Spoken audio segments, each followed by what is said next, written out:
called the eminence.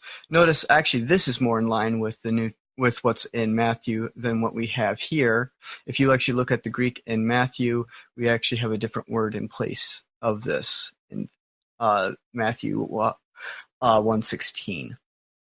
Another issue that we have is that also if it's an interlinear note, I don't know why it's all in the genitive case, why it all shares the exact same case as the rest. An interlinear note, I don't think would have that, and that's not the case with Tacitus.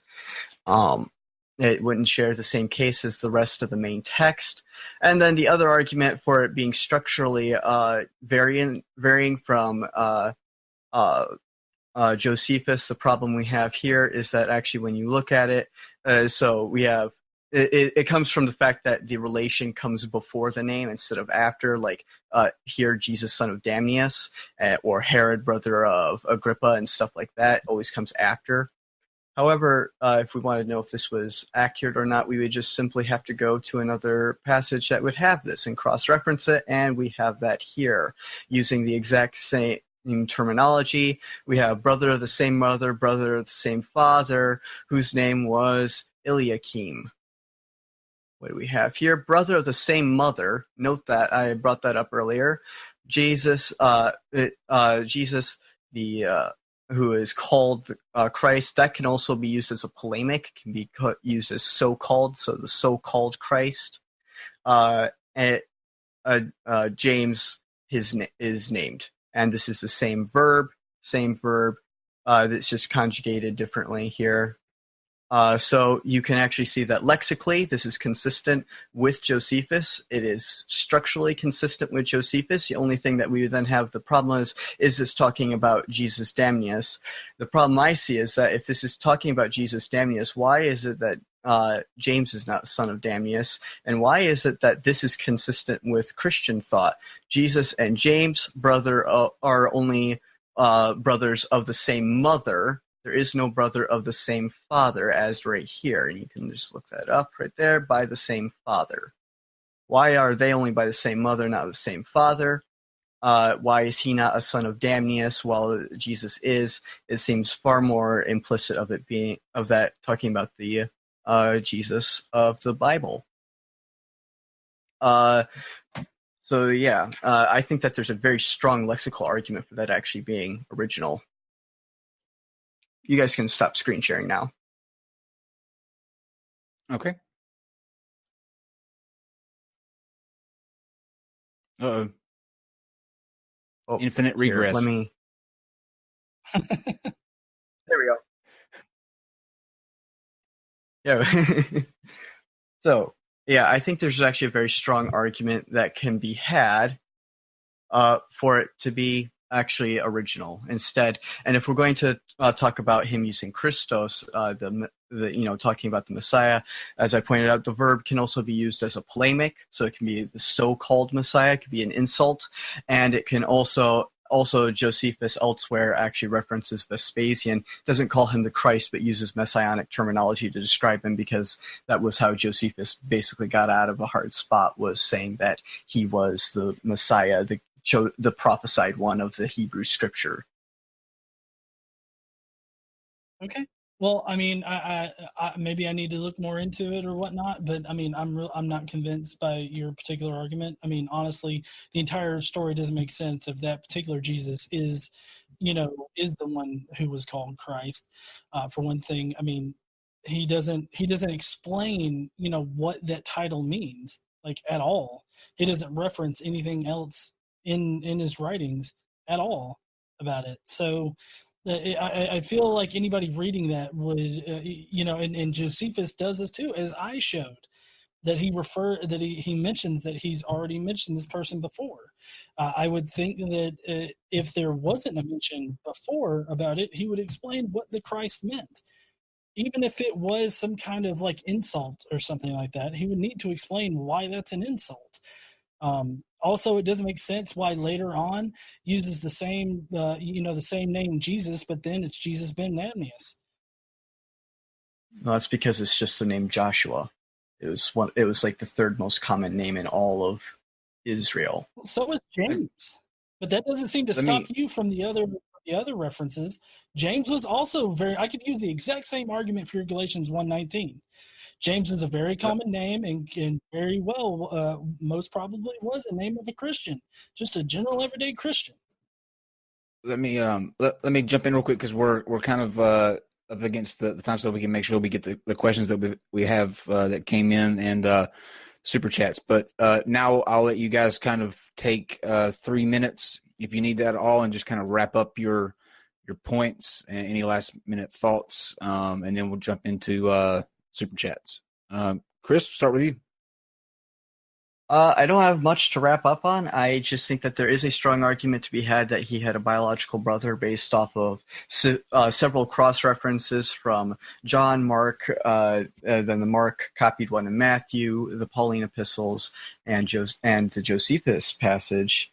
And that I think that it's that when it comes down to it, I think that the easiest and simplest explanation without assumption, or a ton of assumptions, is that there was a physical person named Jesus who they just put a bunch of apologetics on, like they did with Alexander the Great and Augustus Caesar and numerous other figures of history.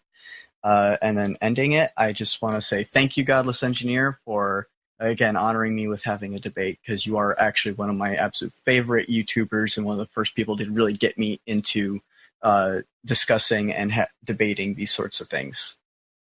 Used to be. Not after tonight, though. You still are. I'm not unsubscribing. All right, Godless Engineer. I kind of like how it's a little bit of a backhanded compliment, because it's like, yeah, I watched you and I love your stuff, but you're fucking wrong. Yeah.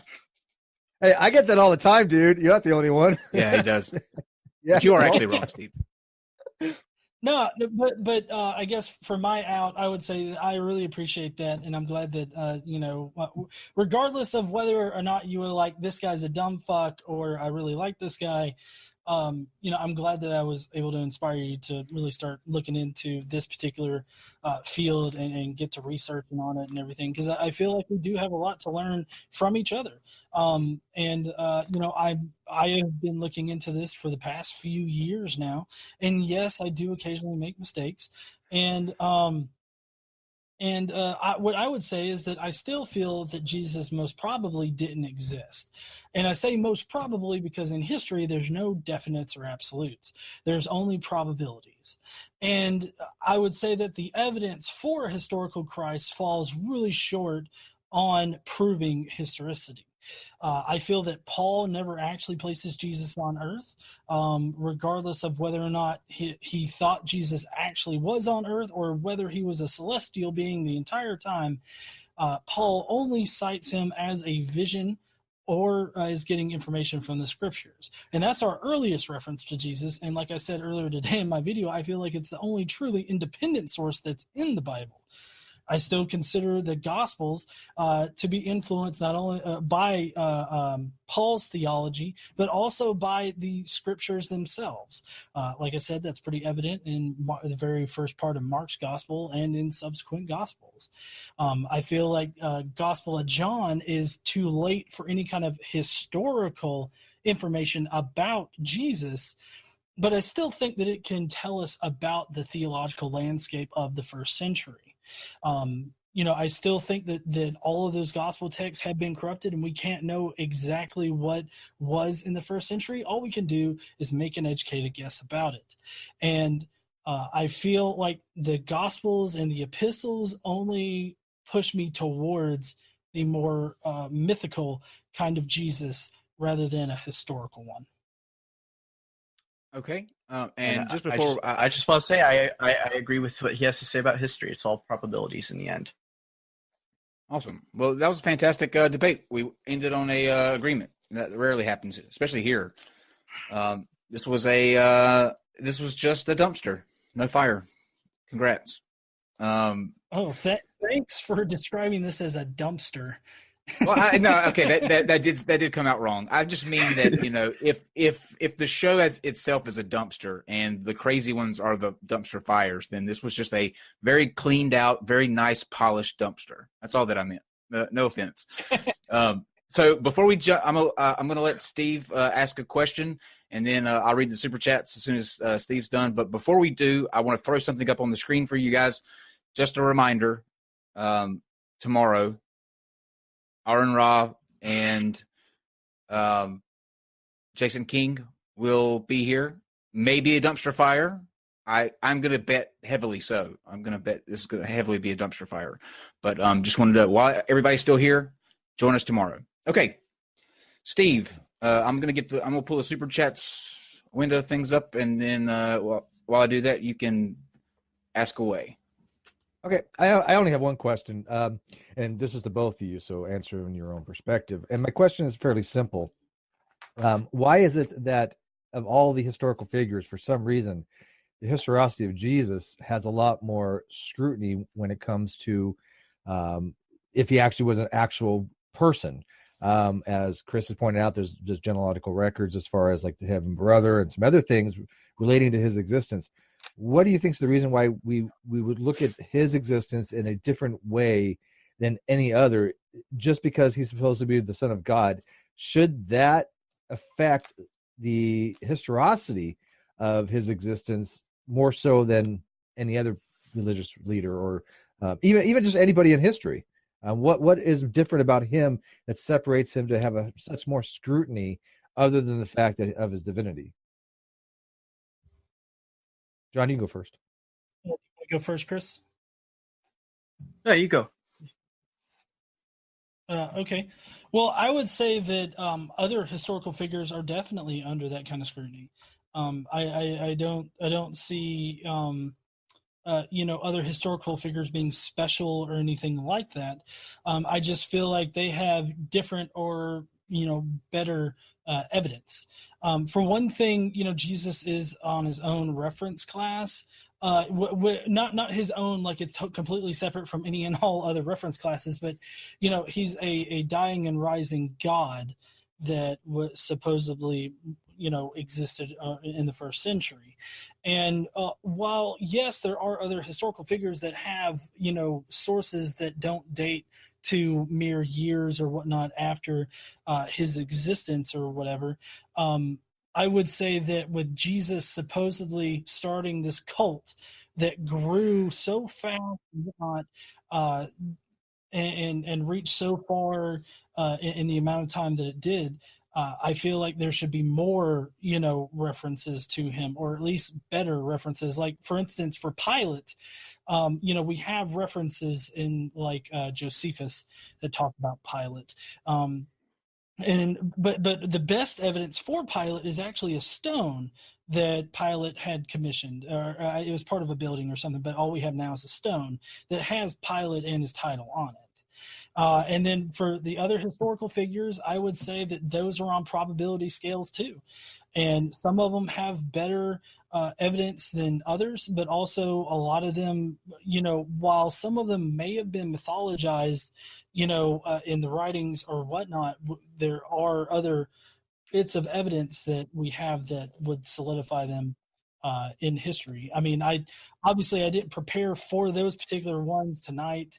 I'm obviously not like a history like student, like in a university or something like that I just know all of that information off the top of my head. But I do know that we have evidence that solidifies those people in history, at least on a probability scale, to where it's more likely they were historical. Did that answer your question, Steve? Yeah, that's good. Chris, what about you though? I think that it's a mixed bag. Part of it, I think, is that I know for sure that part of it is that there are definitely atheists that want to use mythicism as a good punch towards Christianity. There are definitely those that exist, and I've met my fair share of them. So I think that's part of why this is scrutinized so much. Another part of it is I think that it's been something that's actually been a fascination for a long time, and it just continuously pops up. And I think it just is because it is something that people really like in the underground that just keeps that just keeps rearing its head every now and then. It was a big thing in the Soviet Union, actually, at one time. It was a big thing in the 1920s. It was started really in like the 18th century, and it's just continued popping up. I think the reason that it is scrutinized so